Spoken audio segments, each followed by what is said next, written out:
힘센 천사가 요한에게 지팡이 같은 갈대를 주며 말합니다.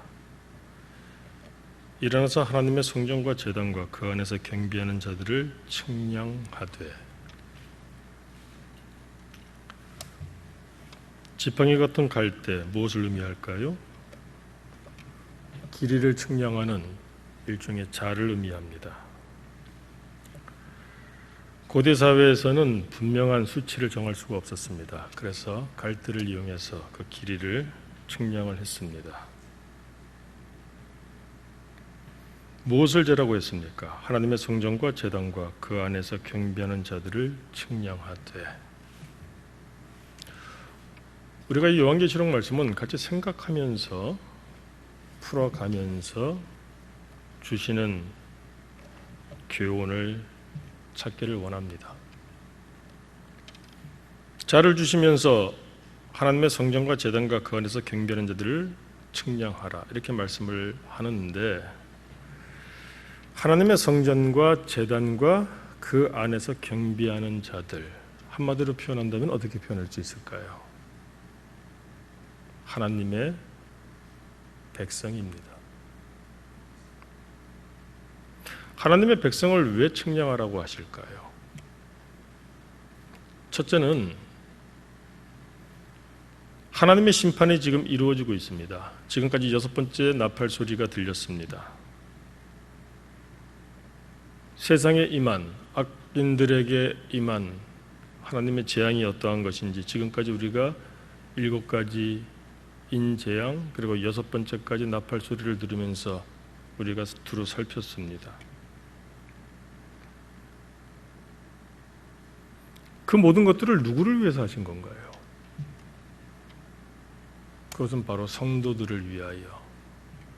성도들은 기도하는 자들입니다. 하나님 앞에 기도합니다. 그 기도가 하나님 보좌 앞에 올라갔기 때문이죠. 그 성도들의 기도를 들으신 하나님께서 불의 향단을 땅에 쏟으신 것입니다. 성전과 제단과 그 안에서 경배하는 자들을 측량하라. 왜? 그들에게는 이 해가, 재앙이, 심판이 임하지 못하게 구별해야 되지 않을까요? 또 한 가지 이유가 있습니다. 그 이유는 오늘 본문을 통하여 우리에게 밝혀주고 계십니다. 그것이 무엇이냐? 그것을 무엇인가 우리가 살펴보기에 앞서서 오늘 주신 말씀 시작 부분을 보게 되면은 일어나서 하나님의 성전과 제단과 그 안에서 경배하는 자들을 측량하되 하는데 2절을 보니까 이런 말씀을 덧붙이고 계십니다. 성전 바깥마당은 측량하지 말고 그냥 두라. 사실 성전이라고 하면 성전 바깥마당까지도 다 성전으로 지불을 합니다. 그런데 왜 그 부분은 측량하지 말고 그냥 두라고 하실까? 왜 그렇죠? 2절 그 다음 말씀이 굉장히 우리에게 주는 시사하는 바가 큽니다. 이것은 이방인에게 주었은즉. 자, 이방인들에게 주었다고 합니다. 왜? 그들을 구원받게 하기 위해서? 아닙니다. 이방인들이 와서 어떻게 하고 있습니까? 그들이 거룩한 성을 42달 동안 짓밟으리라 이렇게 돼 있어요. 우리가 요한계시록에 들어와서 한 가지 유의해야 될 점이 있습니다. 성경은 모든 곳에서 회개하라고 말씀하십니다. 그리고 회개하는 자들을 찾으시고자 말씀을 주시는 것입니다. 그런데 계시록에 들어와서는 하나님께서 악인들의 회개를 기대하지 않으십니다. 우리가 하나님의 사랑을 이야기하는데 하나님의 사랑도 유효기간이 있음을 알아야 합니다. 이것은 하나님이 인색하셔서 그렇다는 것을 말하는 것이 아닙니다. 이 요한계시록에 나타나는 악인들의 특징은 회개를 할 줄 모른다는 겁니다. 우리가 지금까지 살펴보았어요. 7 인재앙이 있었습니다. 여섯 번째 나팔 소리까지 들렸습니다. 그런데 그와 같은 재앙들이 임하였을 때 세상이, 악인들이 회개를 하였습니까? 우리가 대표적으로 앞서 9장 20절 말씀 한 절만 보십시다. 이 재앙에 죽지 않고 남은 사람들은 손으로 행한 일을 회개하지 아니하고 오히려 여러 귀신과 또는 보거나 듣거나 다니거나 하지 못하는 금은동과 목석의 우상에게 절하고 또 그 살인과 북술과 음행과 도둑질을 회개하지 아니하더라. 우리 하나님을 너무 우리식으로 가두려고 하는 경향이 굉장히 많아요. 하나님의 사랑은 무엇입니까? 하나님의 은혜는 무엇입니까? 하나님의 긍휼은 무엇입니까? 모든 성경은 회개를 선포합니다. 외칩니다. 그래서 많은 이들이 하나님께로 돌아옵니다. 그런데 계시록을 보게 되면 돌아오지 않는 자, 회개하지 않는 자들, 그래서 마침내 성도들의 기도를 들으신 하나님께서 그들을 심판하시는 내용을 담고 있음을 먼저 알아야 됩니다.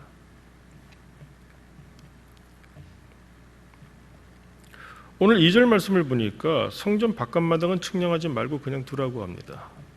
여러분, 성전 안에 들어와 있는 사람이라고 해서 다 하나님의 백성인 줄 아시나요? 물어보겠습니다. 우리 교회에 계신 분들이 전부 성도인가요? 이것은 도전적인 질문입니다. 그런데 반드시 자문자답해 보아야 합니다. 주일을 지키기 위해서 주일날 나왔습니다. 예배를 드립니다. 그래서 성도라고 말할 수 있겠습니까? 본인이 돌아볼 수 있어야 되겠죠. 성전 바깥마당은 측량하지 말고 그냥 두라. 이것은 이방인에게 주었은즉 그들의 거룩한 성을 어떻습니까? 거룩한 성에 왔으면 예배를 드리고 하나님을 만나야 되는데 어떻습니까? 짓밟고 있다는 거예요. 그러니까 거기는 측량하지 말라 이겁니다. 자, 오늘 말씀 이와 같이 시작하는데 우리가 이런 말씀들을 통하여 마음에 새기고 받아들여야 될 것이 무엇이라고 여겨집니까? 그리고 나서 3절 말씀을 주시는데 이때부터 시작하죠. 어떤 두 사람을 말합니다. 누구죠? 두 증인입니다. 3절 말씀 보세요. 내가 나의 두 증인에게 권세를 주리니 그들이 굵은 베옷을 입고 1260일을 예언하리다. 이렇게 되어 있어요. 두 증인을 왜 등장시킬까요? 여러분, 성경은 우리는 지금 11장을 읽고 있지만 이 요한계시록이 쓰여질 당시에 요한이 10장하고 맺고 그 다음에 11장하고 시작하고 이러지 않았습니다. 그냥 하나의 통편지였어요. 그러니까 연결을 지켜야 되겠죠. 지난 주일날 우리가 받았던 말씀이 무엇입니까? 바로 위에 11절 말씀 보세요. 그가 내게 말하기를 내가 많은 백성과 나라와 방언과 임금에게 다시 예언하여야 하리라. 예언하라고 하였습니다. 그리고 또 내게 지팡이 같은 갈대를 주었던 것이에요. 그래서 그것으로 생명하라는 겁니다. 그래서 하나님의 백성들을 구별하라는 것이었어요. 자, 그와 같은 말씀에 연이어서 지금 두 증인을 말씀합니다. 이 두 증인이 해야 될 일이 무엇일까요? 선포하라는 얘기죠. 예언하라는 얘기죠. 여러분, 이 두 증인의 특징을 보십시오. 어떤 무엇을 지금 예언해야 됩니까? 두 증인에게 권세를 주셨습니다. 이 권세가 무엇일까요? 예언할 수 있는 권세예요. 아무나 예언할 수 있는 것이 아닙니다. 아무나 하나님의 말씀을 전할 수 있는 것이 아니에요. 자, 두 증인에게 권세를 주셨는데 어떤 메시지라고 생각하세요? 그들이 굵은 베옷을 입고, 우리도 베옷을 언제 입습니까? 유대인들도 마찬가지입니다. 특별히 굵은 베옷을 언제 입나요? 애곡할 때, 통곡할 때. 왜 애곡하고 통곡하죠? 회개할 때, 아플 때, 이 마음이 아플 때, 영혼이 아플 때. 자, 그런데 재미있는 것이 이 참 요한계시록에는 숫자가 많이 나타나요. 상징들도 많이 나타나고. 굵은 베옷을 입고 뭐라고 되어 있습니까? 1260일을 예언하니라. 자, 지금부터 우리가 한번 계산을 해보기를 원합니다. 계산이 잘 안 되시더라도 당황하지 마시고 같이 하면 되니까. 1260일. 왜 1260일 동안 예언하라고 할까요? 1260일이면은 달수로 따지면 몇 달입니까?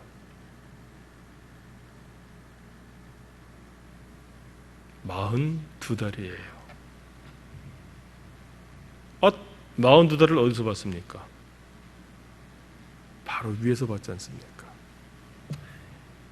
성전 바깥마당은 측량하지 말고 그냥 두라. 이것은 이방인에게 주었은즉 그들의 거룩한 성을 얼마 동안 짓밟으리라? 42달 동안 짓밟으리라. 자, 이방인들이 거룩한 성을 짓밟고 있는 그 42달, 그것을 날로 환산하면은 1260일인데 그동안 너희는 어떻게 하라? 예언하라.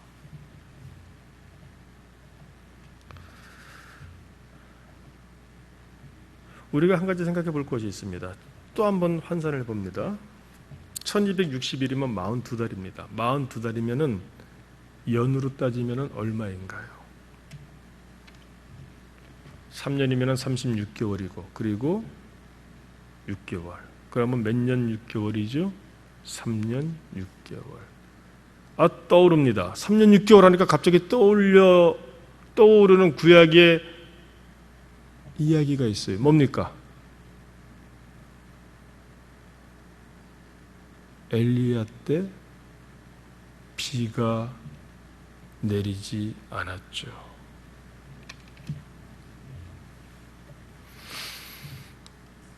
여러분, 엘리야 때 아합 왕과 왕후 이세벨이 하나님의 백성을 짓밟았어요. 얼마 동안? 3년 6개월 동안. 그래서 하나님께서는 심판하셨습니다. 하늘을 닫으셨어요. 3년 6개월 동안, 42달 동안, 1260일 동안 하나님께서 세상을 심판하셨습니다. 그런데 그 3년 6개월 동안, 42달 동안, 1260일 동안 엘리야가 무엇을 했습니까? 하나님의 말씀을 선포했지 않습니까? 예언했지 않습니까? 그때 예언한 것이 무엇입니까? 회개의 말씀이었잖아요. 지금 증인들이 무엇을 해야 됩니까? 예언을 해야 돼요. 그런데 무엇을 입고 합니까? 굵은 베옷을 입고 해야 돼요. 지금 요한에게 임한 하나님의 말씀이 무엇인가요? 너는 회개의 말씀을, 지금 이 사람들이 회개를 안 합니다. 마치 애굽의 바로가 마음이 강팍한 것처럼 사람들이 회개를 안 해요. 여러분, 의인과 악인의 차이가 무엇입니까? 의인은 선하고 의인은 선한 행실이 있고 의인은 하나님께 예배하고 악인은 그렇지 못하고 이것이라고 생각하시나요? 그렇다면 크게 잘못할 수 있습니다. 그 행위로 자기가 의롭다고 생각하면은 굉장히 교만해지는 것이에요. 의인과 악인의 차이는 간단합니다. 같이 죄를 짓습니다. 같이 부족합니다. 같이 연약합니다. 그런데 의인은 하나님의 말씀이 떨어질 때 그 말씀이 가슴에 와 닿아서 내가 어이할꼬 하면서 회개하는 사람이에요. 그렇다면 악인은 누구입니까? 똑같이 죄를 짓습니다. 악을 행했습니다. 그때 하나님의 말씀이 다가옵니다. 하나님의 말씀이 대언되어집니다. 그런데 그 말씀 때문에 마음이 강팍해지면서 이를 갈고 돌을 들고 말씀을 대언하는 자를 치려고 하는 자이죠. 스데반 집사님 그 당시에 그 대표적인 예죠. 굵은 베옷을 입고 예언을 합니다. 요한계시록에서는 회개하지 않는 사람들이 악인이에요. 그들이 심판을 받습니다. 그런데 오늘 그들을 향하여 다시 한번 기회를 주고 계시는 거예요. 그런데 그 기회를 누구를 통하여 주십니까? 성도들을 통하여 주고 계신다. 이것입니다. 3년 6개월이 지나면 1260일이 지나면 42달이 지나면 어떤 일이 생겼습니까? 하늘이 열리고 비가 내리기 시작하며 드디어 하나님께서 역사하시기 시작하였죠. 우리가 너무나 잘 알고 있는 사건이 있습니다. 갈멜산에서 엘리야가 바알과 아세라 선지자 총 몇 명? 850명을 싸워서 진멸하지 않습니까? 그 이후에 어떻게 됩니까? 그렇게 괴롭히던 아합과 이세벨이 하나님의 심판으로 말미암아 처참하게 최후를 맞이하죠. 심지어 이세벨은 어떻게 죽습니까?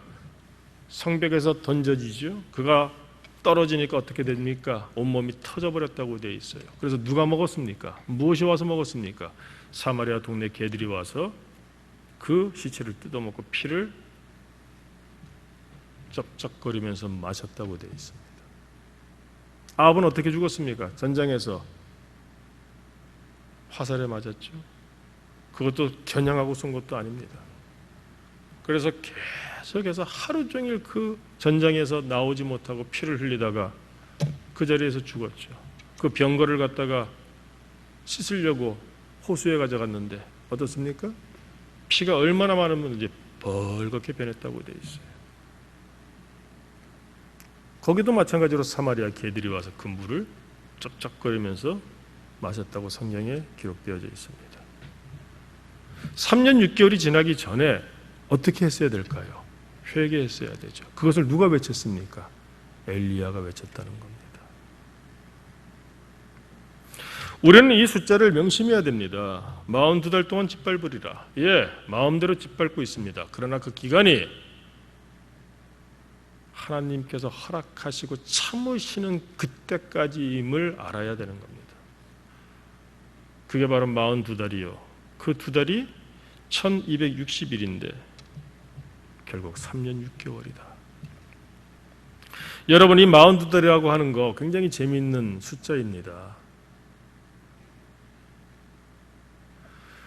이스라엘 백성이 출애굽을 하였습니다. 람셋에서 발행을 하였어요. 그래서 가나안 땅에 들어갑니다. 그때까지 그들이 거친 도시나 지역이 총 몇 개인 줄 아세요? 민수기 33장에 줄줄이 열거하고 있는데 또한 몇 개인 줄 아십니까? 42개 지역이에요. 무엇을 의미하는 걸까요? 하나님께서는 당신의 백성들을 출애굽시키십니다. 가나안 땅에 들여보내시기 위해서예요. 우리를 부르셨습니다. 왜? 요한계시록의 이 용어를 빌리자면 우리는 하나님의 나라에 들어가게 하시기 위한 하나님의 백성이기 때문에. 그런데 우리가 지금 어떻습니까? 이스라엘 백성들처럼 광야 생활을 하고 있죠. 우리의 삶을 살고 있죠. 어떤 의미에서 예수님께서 초림 오셨습니다. 그리고 다시 재림 하실 것입니다. 그 사이를 우리가 살고 있습니다. 우리가 해야 될 일이 무엇인가요? 이스라엘 백성들이 광야 생활을 통하여 선포하고 입증한 것이 무엇입니까? 오직 여호와 하나님만이 나의 하나님이시다는 겁니다. 그래서 하나님께 돌아오는 것이죠. 그것을 선포하며 그 광야길을 행했습니다. 그 결과 어떻습니까? 때가 되매 그들이 가나안 땅이 우리에게 무엇으로 다가옵니까? 그것이 바로 하나님의 나라 예표잖아요. 오늘 성경 말씀은 이 두 증인을 세웁니다. 여러분, 증인을 세우는데 근데 왜 굳이 두 증인일까요? 뭘 강조하고자 함일까요? 이 요한계시록에 나오는 숫자들은 전부 상징성이 있다고 했습니다. 왜 두 증인일까요? 한 1000명, 10,000명 이러면 더 좋을 텐데.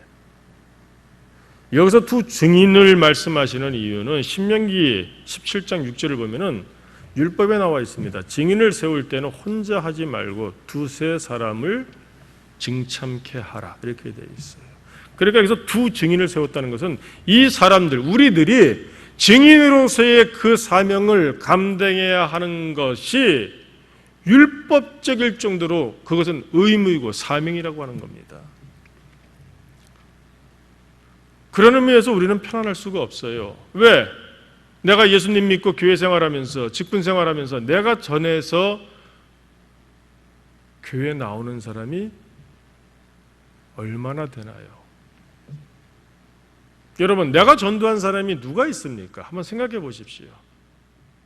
거기에 대해서 아무렇지도 않으신가요? 하나님의 말씀이 지금 이렇게 우리에게 명령하고 계시는데도 아무렇지도 않으신가요? 그냥 나가 잘 나오니까 그걸로 만족하십니까? 우리가 누군가를 전도하고 말씀을 전하고 교회에 데리고 나오고, 이것은 의무이고 사명인 겁니다. 오늘 이 요한이 기록하는 말씀, 그에게 주어진 말씀, 이 말씀은 우리를 향하신 말씀인 줄로 우리 모두가 알고 있습니다. 오늘 내게도 이와 같은 말씀이 주어지는 이유가 증인이 되라고 하시는 거예요. 왜? 너무 세상이 완악하니까. 엘리야 때를 연상케 합니다. 모세의 때를 연상케 합니다. 그 모든 때에 중요한 그 요지, 핵심이 있습니다. 공통점이 있습니다.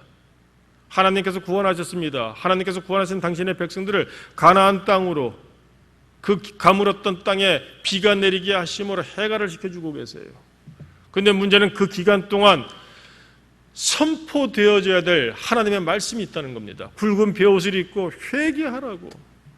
너무나 세상이 완악합니다. 그러면서도 본인들이 의롭다고 생각해요. 자기는 옳다고 생각합니다. 그런데 하나님 앞에서, 말씀 앞에서 정말 참된 죄인이에요. 그보다 더 악한 죄인이 없습니다. 그런데 그것을 자기가 신치 않아요. 인정치 않아요. 모르고 있어요. 그것을 깨닫게 하는 선포가 있어야 된다는 겁니다. 그래서 그들이 그 자리에 계속 있지 아니하고 회개해서 하나님을 볼 수 있는 그 눈과 귀를 열어주는 것, 이것이 바로 오늘 성경을 우리에게 주시는 하나님의 뜻인 것입니다. 이 사명을 위해서 하나님께서는 우리에게 권세를 주셨다고 되어 있어요. 내가 나의 두 증인에게 권세를 주리니, 그러니까 그들이 굵은 베옷을 입고 1260일을 예언하리라. 하나님이 심판하시기 직전까지 그 42달 교회에 와서 제멋대로 까불면서 하나님 앞에서 두려워하지 아니하고, 교우들을 두려워하지 아니하고, 마음대로 거룩한 그곳을 짓밟고 있는 그 42달 동안 하나님의 백성들은, 성도들은 어떻게 해야 됩니까? 예언해야 된다는 겁니다. 요즘 제가 이 한국 교회를 보면서 절망을 느끼는 부분이 있습니다. 그것이 뭔가 하면은 교인들의 귀가 굉장히 강팍해졌다는 거예요.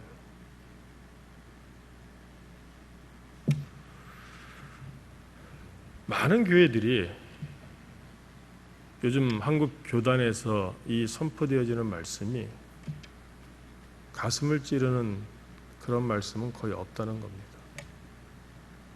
좋은 얘기들, 힘내십시오. 하나님은 여러분들을 복 주실 것입니다. 평안하십시오. 여러분들은 이길 것입니다. 예, 다 좋은 말씀이에요. 여러분 건강하게 백수하실 것입니다. 좋은 말씀이에요. 근데 건강하게 백수하기 위해서는 어떻습니까? 그 몸에 질병이 있다면은 질병을 알려주고 치료하고 심지어 수술도 해야 되겠죠. 근데 그 얘기는 하지 않는다는 거예요. 안타깝지 않습니까? 우리 모두가, 우리 부모님이, 우리 자녀들이, 우리가 백수, 무병백수하기를 원하죠. 무병장수하기를 원하죠. 건강하게.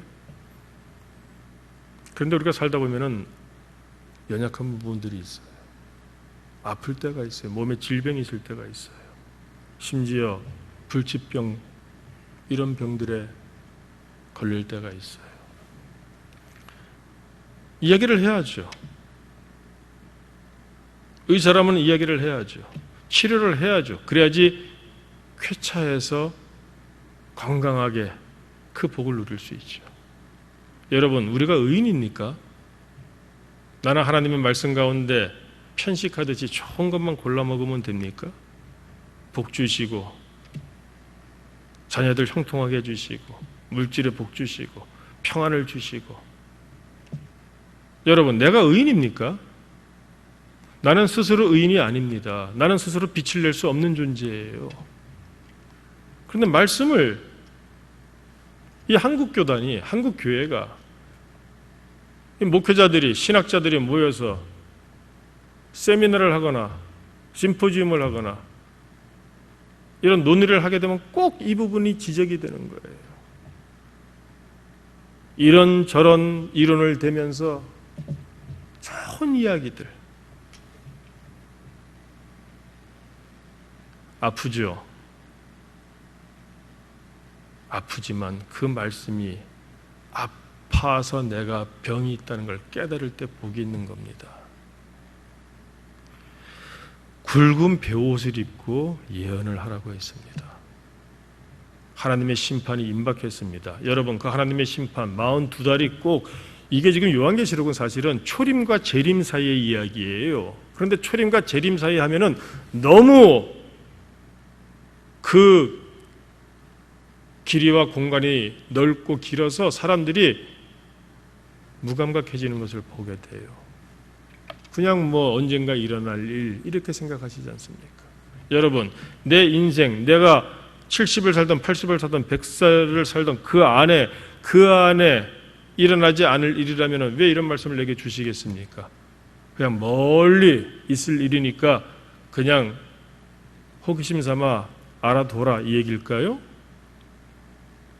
크게는 초림과 재림 사이지만 짧게 보았을 때는 한 인생의 그 한 사람의 인생을 말씀하는 것이기도 한 것입니다. 하나님이 안 치실 것 같습니까? 그렇다면 하나님을 뭐하러 믿습니까?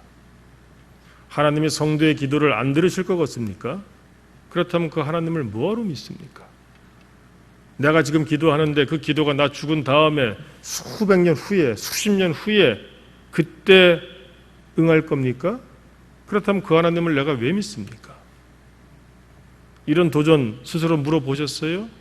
내가 지금 기도할 때 내가 성도라면 그 기도가 하나님께서 지금 즉시 들으시고 거기에 대해서 어떻게 반응할 수 있지에 대해서 내가 두려운 가운데 하나님 앞에서 자신을 돌아보신 적이 있으시나요? 우리 그렇게 생활해야 되는 것 아닐까요?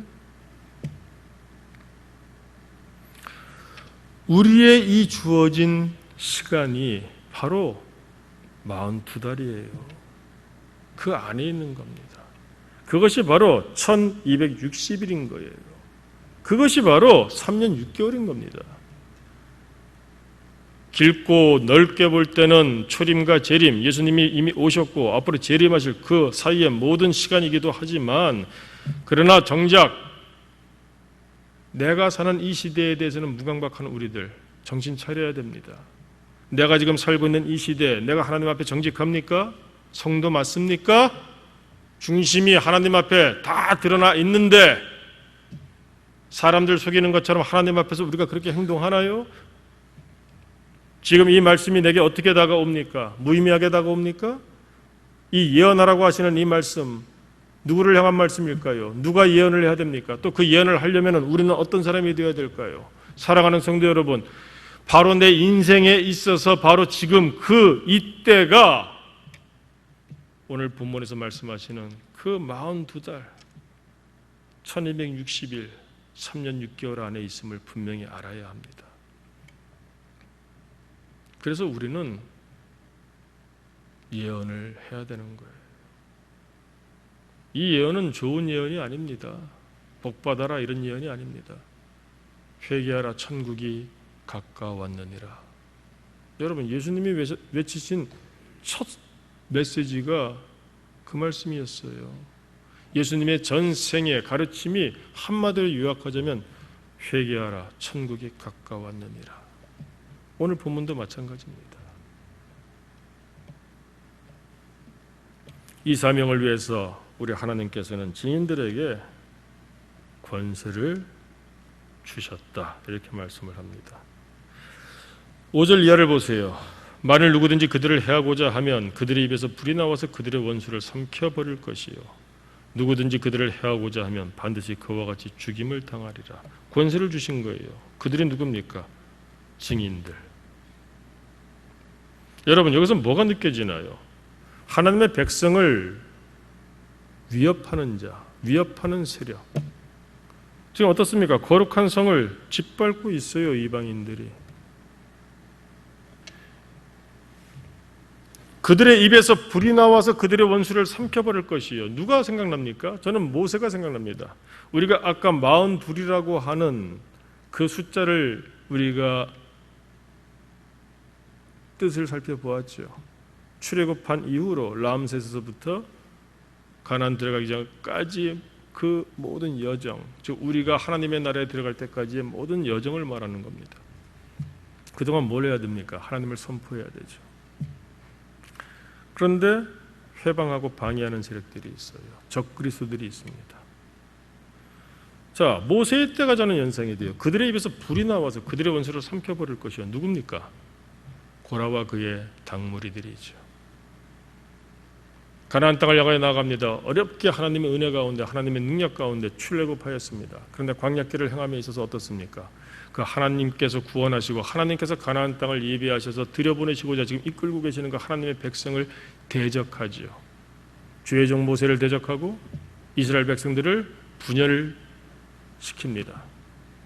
그때 어떻습니까? 네가 하나님의 종 모세냐? 우리도 하나님의 사람이다. 그리고 분향하다가 그 불이 나와서 다 태워 죽여버렸죠. 본문 말씀입니다. 6절도 보십시오. 그들의 권능을 가지고 하늘을 닫아 그 예언을 한 날 동안 비가 오지 못하게 하고. 무엇이 생각납니까? 조금 전에 이야기했던 엘리야의 그 사역, 엘리야 때 3년 6개월의 기근이 떠오르잖아요. 또 권능을 가지고 물을 피로 변하게 하고 아무 때든지 원하는 대로 여러 가지 재앙으로 땅을 치리로다. 무엇이 생각납니까? 물이 피로 변했어요. 출애굽할 때 애굽에 바로가 강팍하여 허락하지 않습니다. 그러자 하나님께서는 모세를 통하여 몇 가지 재앙을 내리셨습니까? 10가지 재앙을 내리셨죠. 말씀을 대언하는 자, 말씀을 전하는 자, 예언하는 자, 꼭 목회자, 설교자만을 말씀하는 것이 아닙니다. 성도들을 말하는 거예요. 증인이 되라고 하는 겁니다. 증인의 삶을 살면 하나님이 그들에게 권세를 주시는데 왜? 하나님의 나라를 위하여 일을 하니까 이렇게 해주시겠다는 거예요. 그러므로 우리에게 지금 말씀하시는 그 요지는 네가 살고 있는 이 시대도 42달, 지금 짓밟히고 있는 42달, 1260일, 3년 6개월이니 하나님의 심판이 임박하였음을 깨닫고 그 당시의 모세처럼, 그 당시의 성도들처럼, 그 당시의 엘리야처럼 하나님의 말씀을, 회개의 말씀을 굵은 벼옷을 입는 그 심정으로 외치고 선포하고 예언하라, 이 말씀입니다.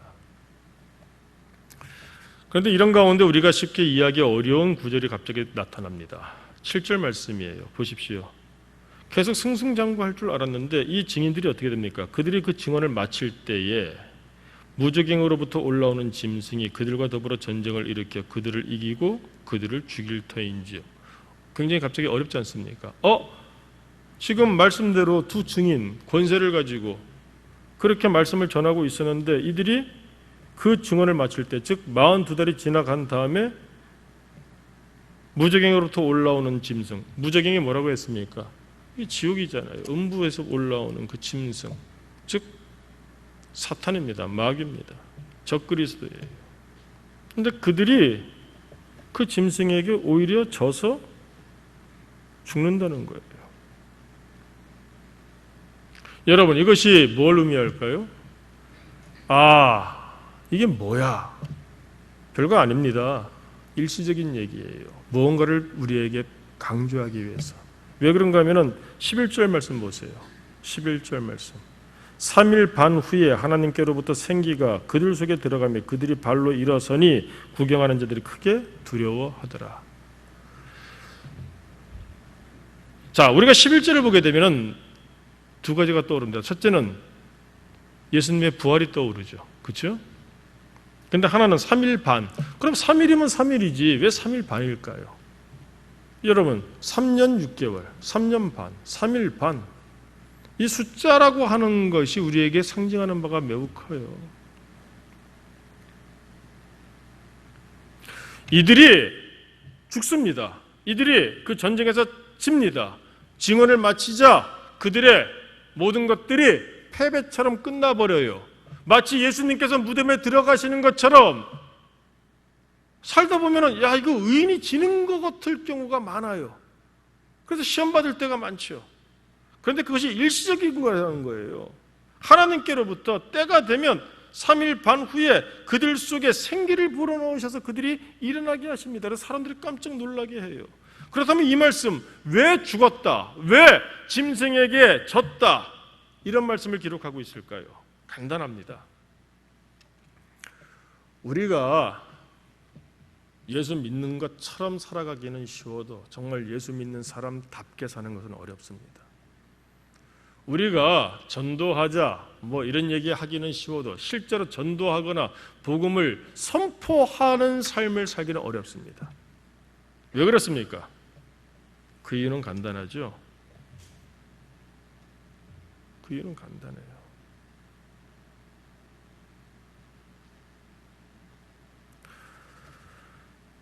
오늘 본문 말씀을 보게 되면 8절 말씀을 한번 보세요. 그들의 시체가 어디에 있습니까? 큰 성 길에 있으리니. 참 처참합니다. 아니 예수 믿고 성도로서 예언을 하다가 상급은 못 받을지언정 짐승에게 지고 죽임도 당하고 큰 성 길에 널브러져 있다는 거예요. 9절과 10절도 보시겠어요? 백성들과 족속과 방언과 나라 중에서 사람들이 그 시체를 사흘 반 동안을 보면 무덤에 장사하지 못하게 하고 있어요. 그러니까 10절도 보십시오. 이 사람들이 죽으니까 이 두 선지자라고 표현하고 있죠. 땅에 사는 자들을 괴롭게 한 거로 땅에 사는 자들이 그들의 죽음을 즐거워하고 기뻐하여 서로 예물을 보내리라. 야, 이 증거하던 예언하던 증인 두 사람을 쳐 죽이고서 서로 이 의인들이 죽었다고 막 좋아하면서 서로 전화하고 기뻐하고 같이 밥 먹자 그러고 모여서 막 박수치고 이러고 있는 겁니다. 왜 그랬습니까? 좋은 얘기 안 했거든요. 두 선지자가 땅에 사는 자들을 괴롭게 한 거로.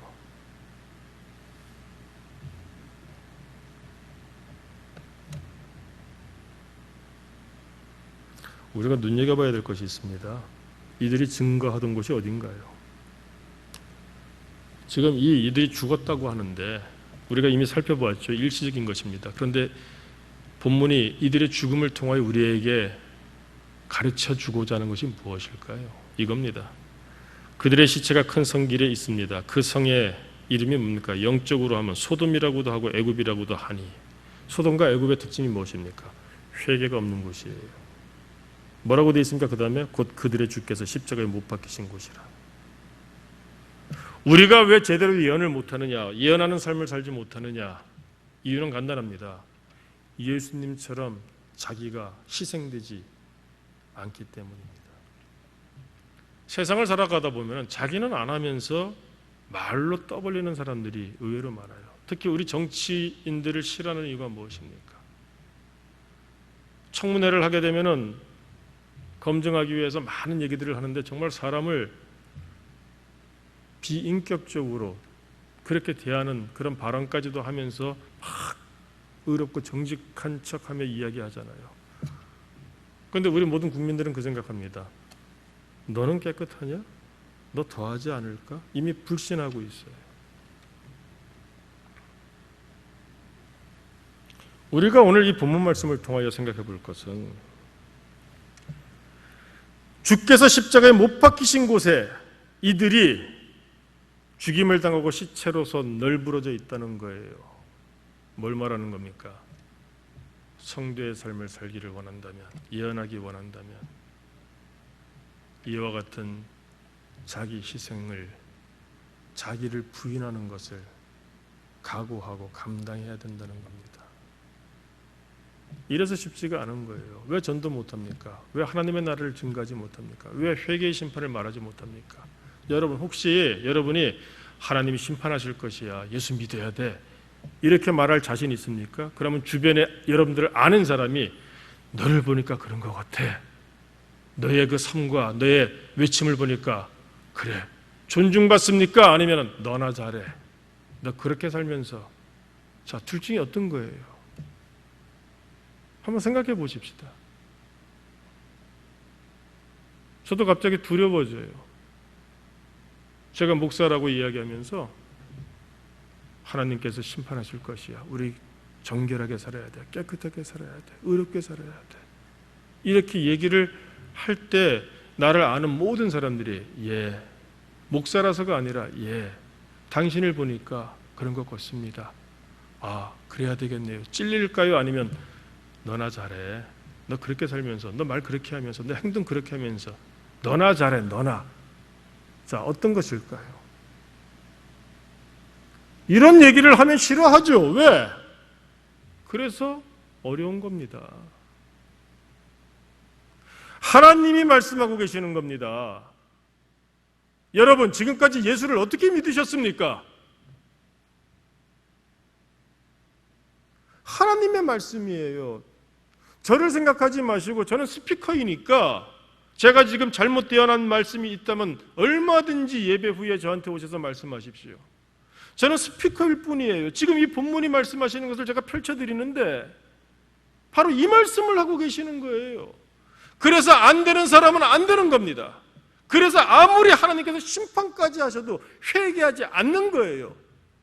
반면에 믿음의 사람, 의로운 사람은 어떻습니까? 비록 다윗과 같이 그런 절망적인 죄악 가운데 놓여진다 할지라도 그가 말씀이 떨어질 때 그 왕으로서의 모든 것들을 내려놓고 나단 앞에 엎드려서 내가 죄인으로서이다. 굵은 베옷을 입고 옷을 찢으면서 머리에 재를 뿌리면서 하나님 앞에서, 여러분, 하나님 앞에서 사는 겁니다. 하나님 앞에서 두려워하는 거예요. 이 사람이 바로 성도인 겁니다. 그 사람을 위하여 하나님께서는 하나님의 나라를 여시고 그 사람을 위하여 하나님께서는 천사를 보내셔서 그의 기도를 들고 올라가신다는 겁니다. 그런데 이런 삶이 쉽지가 않아요. 왜 쉽지 않은 줄 아십니까? 내가 죽지 못해서죠. 내 힘으로 하려고 하기 때문이죠. 그래서 오늘 가장 중요한 말씀을 주세요. 4절 말씀 같이 한번 보십시다. 그들이 누굽니까? 두 증인에 대해서 말씀을 하시다가 마침내 이렇게까지 표현하십니다.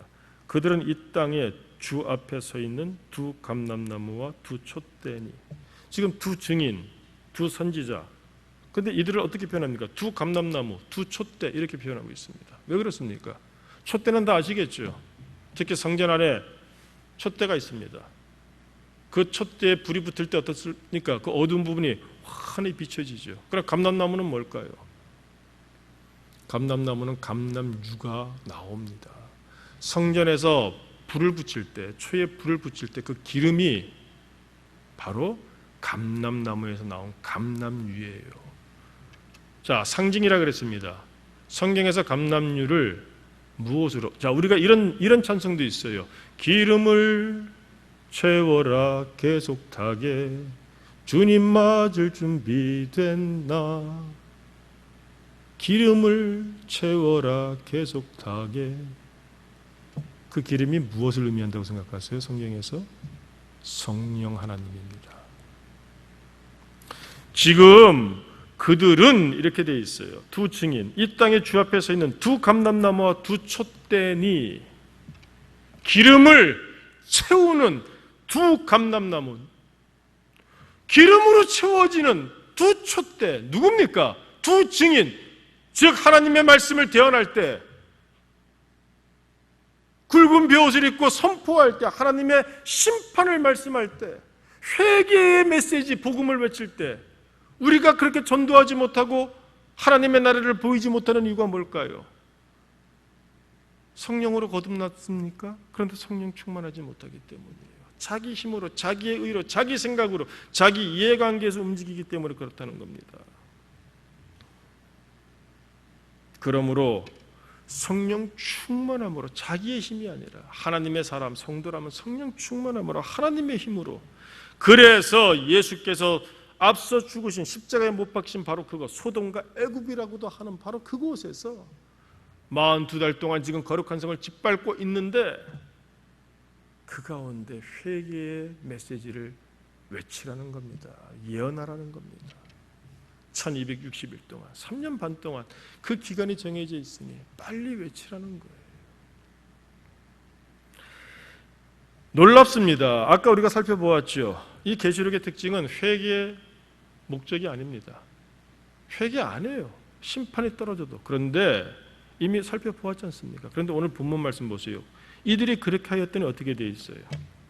11절 이하에서 이들이 부활합니다. 하나님이 다시 이렇게 세우시는 것이죠. 그 고난의 때를 다 지나게 하십니다. 그리고 12절을 보니까 하늘로부터 큰 음성이 있어 이리로 올라오라 함을 듣고 그들이 들었어요.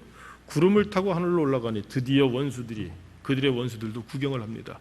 그때 큰 지진이 나서 성 10분의 1이 무너지고 지진에 죽은 사람이 7천이라. 이 7천이라고 하는 것은 정말 숫자적으로 7천을 말하는 것이 아닙니다.